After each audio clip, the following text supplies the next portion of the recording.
Nearly 5,000 years before its last king fell, small farming villages were already rising along a single African river. From those villages came pyramids that still refused to collapse, a writing system that took 2,000 years to decode, and kings who called themselves living gods. This is the 5,000-year story of ancient Egypt, and most of it was never taught in school.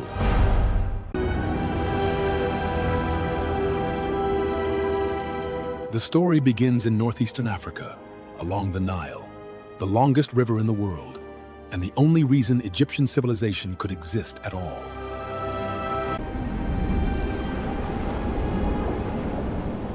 Every summer, the river flooded and left behind a strip of black, fertile soil, surrounded by nearly 1,000 miles of desert. The Egyptians called their land Kemedi, the Black Land, for that very soil. Beyond it lay barren desert that offered protection, but no mercy. By around 5000 BCE, farming settlements had already appeared along the Nile.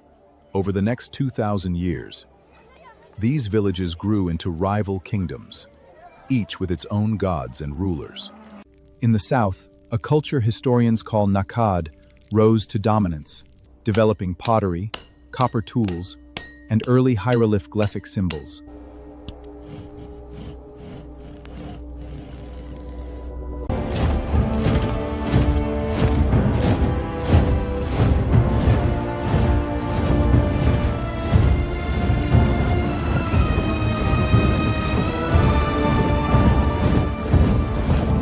Historians still barty whether this happened through one decisive conquest or a slower process of alliance and absorption.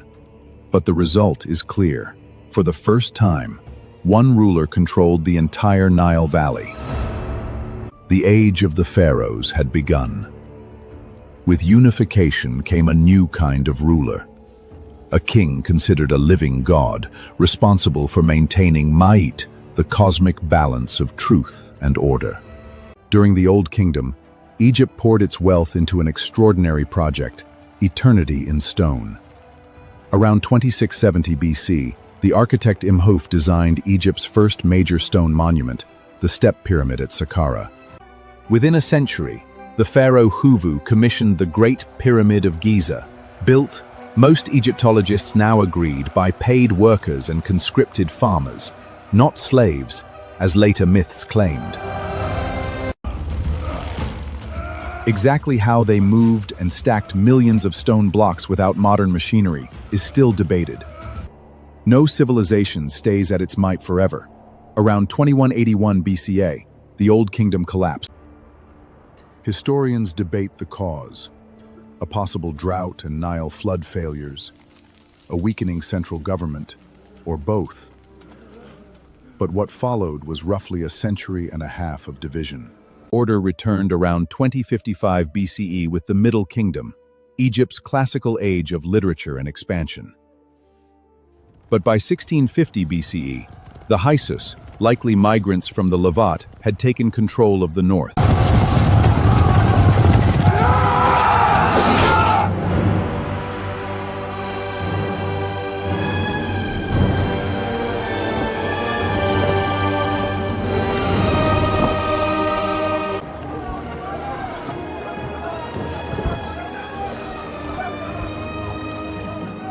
Hatshepsut, one of the few women to rule as full pharaoh, expanded trade as far as the land of Punt. Thutmose III built an empire stretching into modern Syria.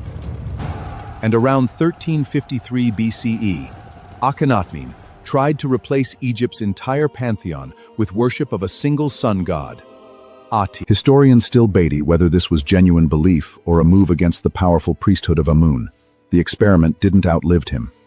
His successor, a boy king who took the throne around age 9, Tutankhamun, restored the old gods within a few years. By the time Ramesses II took the throne around 1279 BCE, Egypt was still a superpower, fighting the Hittite Empire to a stowspill at the Battle of Khatan, and signing what may be the oldest surviving peace treaty in history. But after his 90-year lifetime, Egypt's power began to slip. Around 1200 BC, a wave of unidentified raiders historians call the Sea Peoples swept across the Mediterranean, destabilizing empires everywhere. Egypt survived, barely, but never fully recovered. Over the following centuries, the kingdom fractured and eventually fell to outside conquerors, Persia in 525 BCE, then Alexander the Great in 332 BCE. After his death, his general Ptolemy founded a new dynasty, Greek in language, Egyptian in religion. It would produce Egypt's most famous and last pharaoh. Cleopatra VII, the final Ptolemaic ruler, fought to keep Egypt independent from Rome. She allied first with Julius Caesar, then Mark Antony. But after their defeat by the future Emperor Augustus in 30 BCE, Cleopatra died, ancient sources say likely by suicide. With her death, roughly 3,000 years of native and near-native Egyptian rule ended.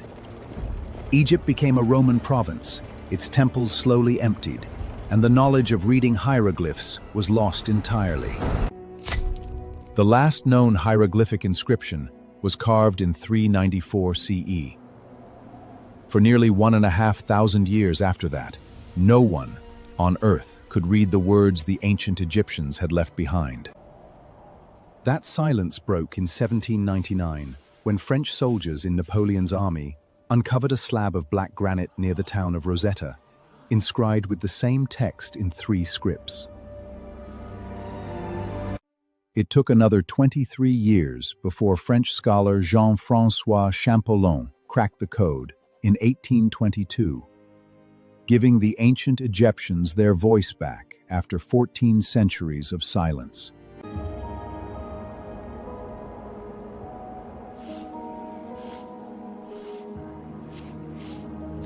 What he and the archaeologists who followed uncovered wasn't just pyramids and gold. It was the record of a civilization that rose, collapsed, and rebuilt itself for 5,000 years, through famine, foreign rule, and religious revolution, and still left behind writing, medicine, and monuments that shaped the world long after its last pharaoh was gone.